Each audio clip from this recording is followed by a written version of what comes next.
Hello guys, welcome to another game analysis. In this video we are going to see the London system, which is my favorite opening, and it was played with white as the world champion Magnus Carlsen and black was Marin Bosicic, and this game started with d4, d5, bishop f4. You may have seen these lines in many others game analysis which I have done. So bishop f4, knight f6, e3, c5, c3, knight c6, knight d2. Here, this is the most common setup for black after e6, and this is one of the most famous setups for blacks against the London system. Here, Magnus played knight gf3, bishop d6, and here you can see that in the earlier games we know that we must not let black to capture I'm sorry to capture this bishop, because if he captures bishop into d6, then queen into d6, and the queen is more active here. And here white went bishop to g3, because now after bishop into pawn into, and here you can see that this diagonal, I mean this file, is very dangerous after black castles. So he played castles, bishop g5. Here most of the players go bishop g3, as you all know, but here Magnus played bishop g5, which is another move. And here black must look out for some trap here.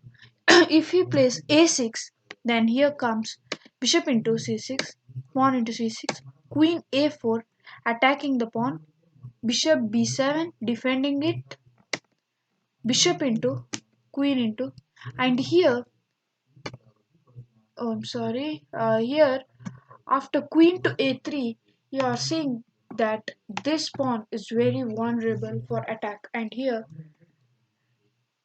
black has only one way to defend is that is knight d7 and knight to b3, and you can see that there are three attackers and two defenders.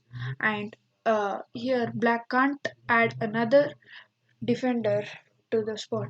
So here black went knight e7, and now Magnus played bishop d3, attacking the pawn.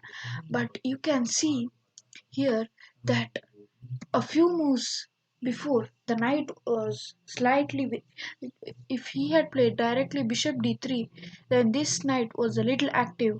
And now after bishop d3, the knight is slightly misplaced.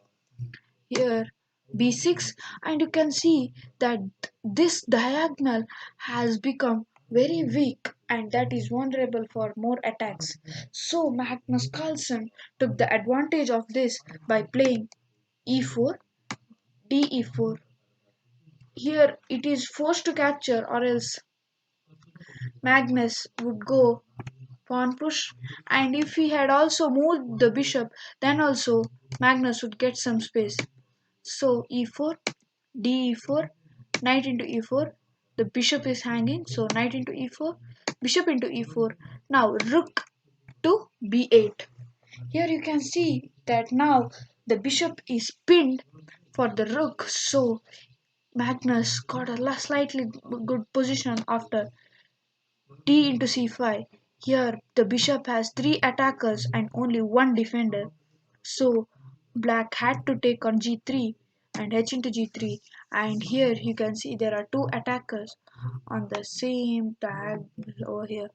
So here f5 was played, and here there is a small sequence of moves which gains a lot of initiative for white. This sequence is queen into d8, rook into d8, c6 threatening c7, so knight to d5, and you can see here that the pawn uh, can't capture the bishop because here the pawn is going forward. So after knight d5, bishop into d5, rook into d5, rook d7, rook d1 check, king into d1. We can see this pawn is slightly weak, but black can't attack it. And here white has a very nice position after bishop a6, knight to e5, rook c8, c4. He's starting an attack on the bishop. And here we can see a very good move, that is b4, leaving bishop leaving c4 undefended. But after a4, now you can see that the bishop is going to be trapped. So rook d8 came, king c2, rook d5, and here came the move f4, making the knight still more strong. And here black had to resign because white has a very nice passed pawn and a very nice game going on. So here Marin Vucicic resigned and Magnus Carlsen got a very nice win with the London system. I hope that you will also play the London system using Magnus preparation and play a beautiful game. Till there, we'll make more videos on other analysis. Till there, let's see in the next video. Bye bye.